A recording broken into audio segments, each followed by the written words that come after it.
శ్రీ విష్ణువు మోహిని అవతారం గురించి మీకు తెలుసా? సముద్ర మథనం తర్వాత దేవతలకు అసురులకు అమృతం లభించింది. కానీ అసురులు అమృతమంతా తమకే కావాలని దేవతల మీద దాడి చేశారు. దేవతలు భయంతో శ్రీ మహావిష్ణువుని ప్రార్థించారు.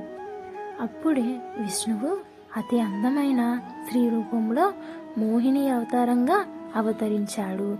ఆమె అందాన్ని చూసి అసురులందరూ మంత్రముగ్ధులయ్యారు. మోహిని చిరునవ్వుతో మీ అందరికీ న్యాయం పంచుతాను అని చెప్పింది. అసురులు నమ్మేశారు. కానీ ఆమె అమృతాన్ని మొత్తం దేవతలకే పంచి అసురులకు ఖాళీ పాత్రలు ఇచ్చింది. అప్పటికే దేవతలు అమృతం తాగి అమరులయ్యారు. అప్పుడు అసురులు నిజం తెలుసుకొని కోపంతో అరిచారు. కానీ అప్పటికే ఆలస్యం అయిపోయింది. ధర్మం గెలిచింది, అధర్మం ఓడిపోయింది. ఓం నమో భగవతే వాసుదేవాయ. ఈ వీడియో మీకు నచ్చినట్లయితే లైక్ చేయండి, సబ్స్క్రైబ్ చేసుకోండి.